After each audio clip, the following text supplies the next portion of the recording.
Hello there, you are watching WION and this is our show Inside South Asia with me, Dasuni Athauda. Now this is a show where we look at the top and trending stories here in South Asia and talk about how it impacts your life. Here's what's coming up next.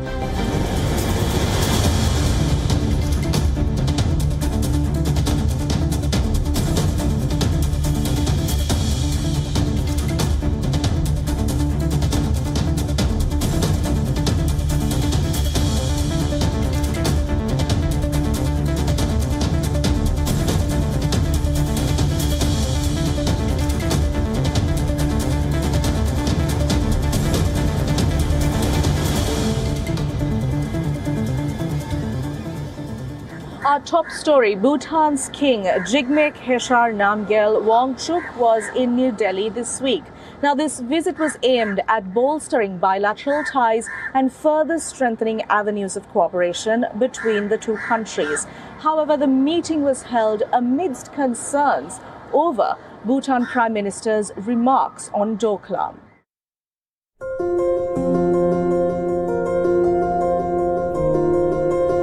India's Prime Minister Narendra Modi, Bhutan's king Jigme Khesar Wangchuk, one of a series of high-level exchanges down the years, underscoring an age-old New Delhi Thimphu bond that's been tagged a special friendship defined by mutual trust and understanding. The joint statement, a framework for expanded India-Bhutan friendship, spelled that out. Reiterating continued and full support to socio-economic development in Bhutan, additional currency swap support of $200 million, Indian support for Bhutan's 13th five-year plan, hydropower cooperation, a cornerstone of the economic partnership, and more. Now, as regards the recent statements and the related commentary to them is concerned, I would say, one, that India and Bhutan remain in close touch relating to our shared interest, including security interest. All nothing really new, yet the meeting this time stood out. The Modi-Wangchuk meet came in the backdrop of certain pro-China remarks, and it meant the shadow hung loud and clear.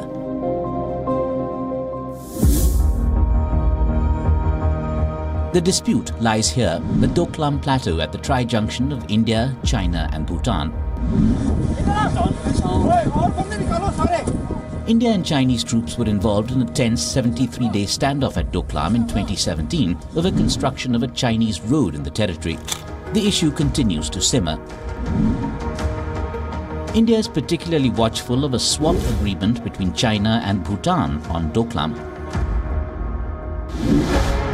So days before the King's India visit, when Bhutanese Prime Minister Lotay Tshering speaks of a Chinese technical team to visit Bhutan and discussing the Doklam issue trilaterally and Bhutan, China and India being equal interlocutors, alarm bells ring in New Delhi.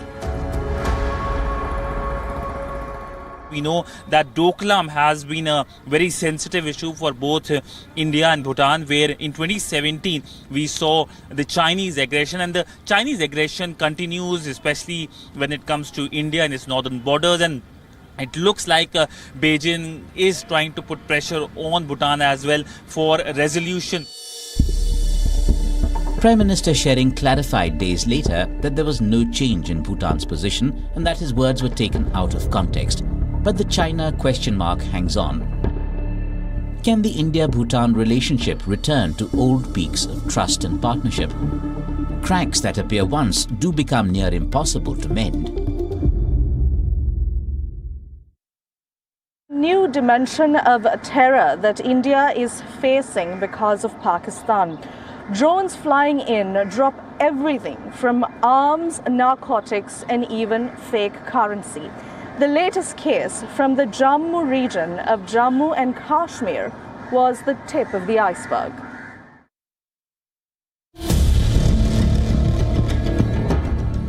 The latest Pakistani drone drop. This one was in Jammu and Kashmir's Samba region. The trajectory across the India-Pak international border.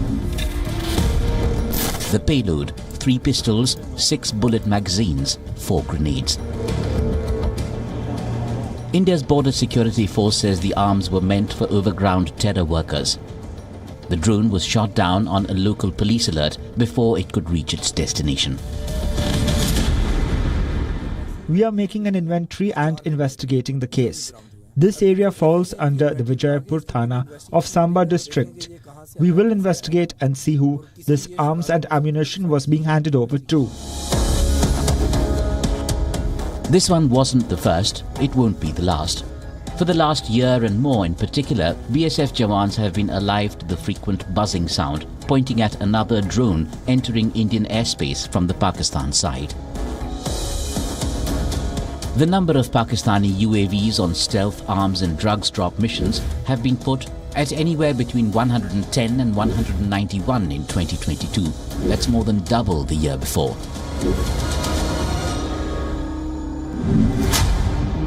Their targets are Indian territory bordering Pakistan, Jammu and Kashmir, Punjab and Rajasthan. Some are neutralized. Others slip through and complete their job. Look back at just the last month.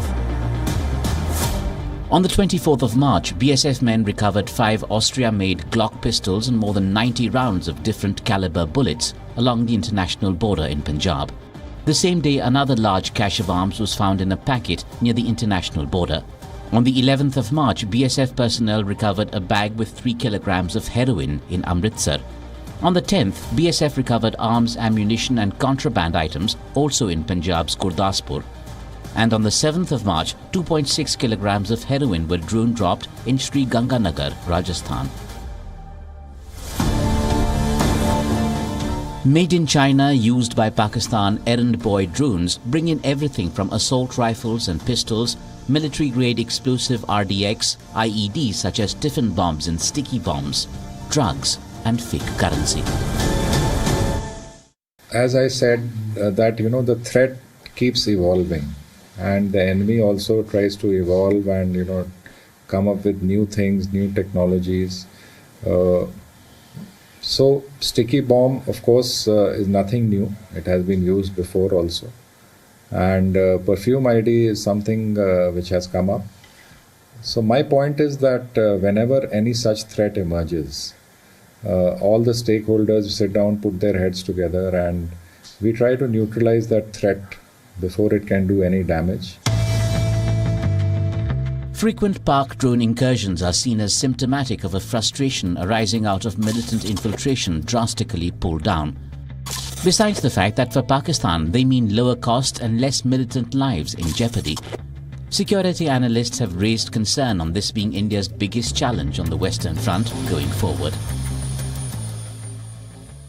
The preferred method now to send drugs, some arms, small arms consignment tied to the drones, which are not very expensive. And even if the drones are lost, if they are shot down by security agencies, it is still a low-cost, high-impact method. And therefore, it remains or has become a new threat to India's security concerns on the Western Front. BSF has stepped up use of anti-drone guns and jammers to block drone GPS and radio links. Specially trained birds are being deployed to monitor against intrusions. Guarding the land border is clearly not enough. It extends skywards too. So does the potential threat. After the foolproof sealing of borders on the line of control and international border, the militant groups from across the border are now adopting new technology like drones to send across arms and ammunition as well as narcotics to Jammu and Kashmir. However, the security agencies in Jammu and Kashmir are already aware of the new tactics of these militant groups and have already formed a new strategy to deal with such activities. Let's now take a look at some other stories that made news here in South Asia this week. A massive blaze ripped through nearly 3,000 shops at a popular clothing market in Bangladesh's capital Dhaka. Some 600 firefighters and army personnel were deployed to fight the inferno. Most of the shops were made of tin and wood.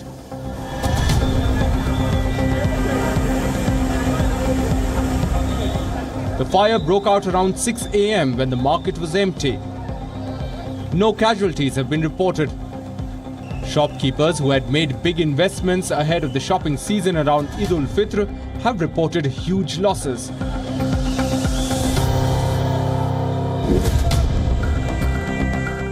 An avalanche swept away a group of tourists in the Indian state of Sikkim, killing at least 7 and injuring 11.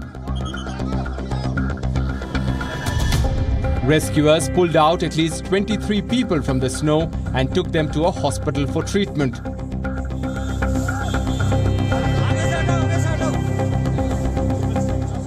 Nathula is along the border with China and is a major tourist destination.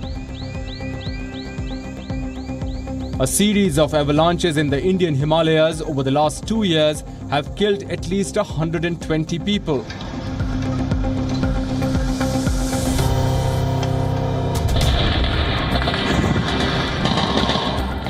At least 11 women and children were killed in a deadly stampede at a Ramadan food and cash distribution center in Pakistan's southern port city of Karachi. The country is struggling with surging food prices. The stampede happened when hundreds of women and children panicked and started pushing each other to collect food outside a factory in a well-known industrial area.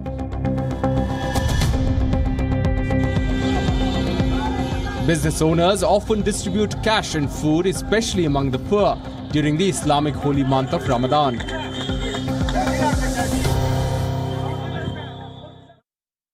Up next, we bring you a story from the far-flung areas of Pakistan. Do you know the country is currently conducting its 7th national census? Officials of Pakistan's Bureau of Statistics rode on camels to tally tribes people living in the rural parts of Balochistan. Interesting, isn't it? Plodding over the horizon of western Pakistan, camel-riding officials spy a far-flung cluster of rough wooden homes. They are not the border patrolling force, but officials of the Pakistan Bureau of Statistics. In March, Pakistan launched its first ever digital population and housing consensus. And to make every person count, the officials reached 210 kilometers east of Balochistan's capital. Beyond the reach of roads, power lines and TV signals, there is only one way to count this group of tribespeople: a fleet of gurning camels. It's a mountainous area and no other mode of transport can get through. So we are using camels for the difficult terrain. This is a far-flung area and there is a lack of awareness among people about the census. They don't know what are its benefits or what are the disadvantages. Despite the decidedly low-tech mode of transport, this is the first time Pakistan's census will be compiled digitally on electronic tablets rather than reams of paper. 126,000 enumerators were deployed to collect data from across the country. They were equipped with tablets with a 30-point questionnaire covering areas such as population count, religion, ethnicity, gender, disability and businesses. Nonetheless, in this nomad's world, the old grievances remain. The census benefits all of the local people in the area and the general population. It may lead to an increase of people voting, but other than that, I would say that these people sitting around here have nothing to live on as they are in debt and live hand to mouth. The census people are here to conduct the survey. We really don't know what the benefits or disadvantages of the census are, but we don't feel threatened by the process. The last census that was conducted was in 2017. 207 million people, that was the official count. With the introduction of the digital census, Prime Minister Shehbaz Sharif said that it will help future planning and efficient utilization of resources ahead of this year's general elections. Balochistan is Pakistan's largest and least populous province, rich in natural resources but poor by all other parameters. A separatist insurgency has long simmered in the region, fueled by the grievance that Islamabad has failed to share the spoils of wealth extracted from Balochistan. Elsewhere, police guarding census teams in the nation's remote and restive northwest have been killed by the Pakistani Taliban. But for Balochistan, the bigger question remains. Even after this census, will anything change for its people? For our next story, we take you to Bangladesh. Bangladesh had made remarkable progress, all thanks to the government initiative of Digital Bangladesh. As a result of this, rural communities are now reaping its benefits. This story is about how rural women of Bangladesh are learning dairy practices, all thanks to technology.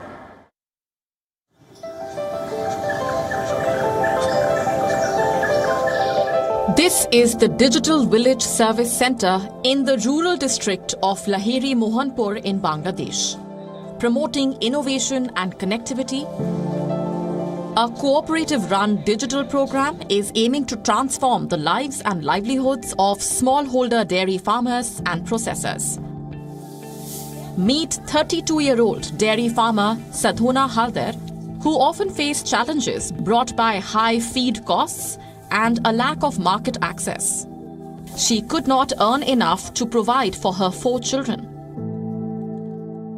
There were cattle feed problems as we were unable to sell the milk. This being a wetland region, we had to face many such problems.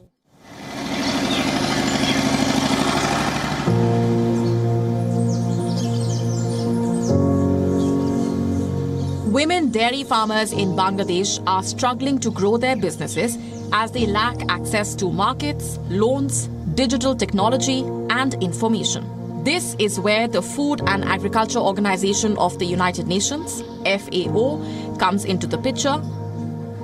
They are helping enable equal access to digital technologies for farmers. In Lahiri Mohanpur village district, where milk and dairy production constitute the main source of income for 500 families, FAO supported the creation of a cooperative-run digital village service center to help farmers access information, financial resources, and markets for their produce.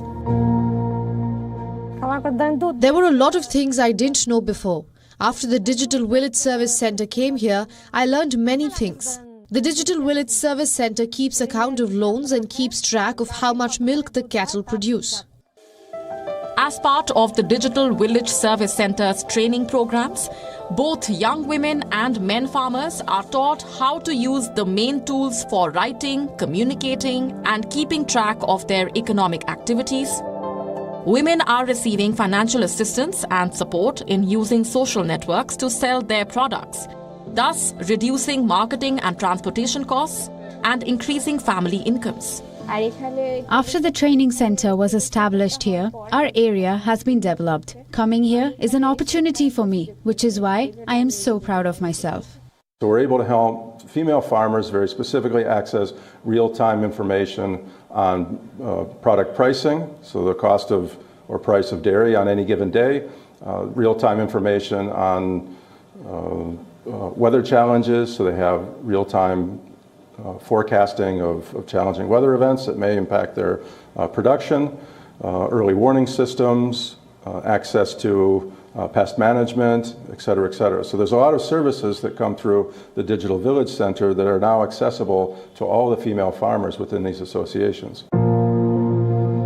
In Bangladesh, FAO has established 65 digital village service centers in 16 districts in collaboration with producers' associations to provide assistance to farmers in remote areas with poor access to digital technologies and markets.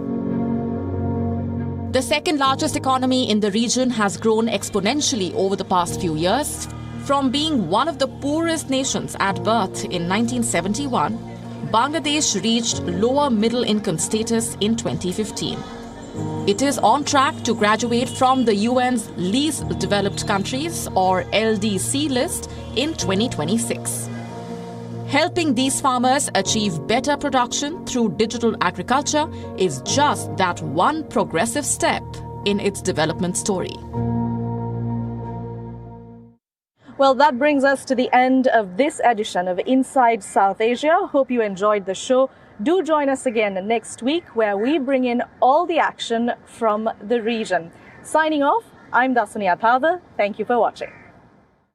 माननीय राष्ट्रपति महोदया, आपकी आज्ञा हो तो पद्म पुरस्कार 2023 के अलंकरण समारोह की कार्यवाही आरंभ की जाए। पद्म विभूषण सुधा मूर्ति समाज सेवा,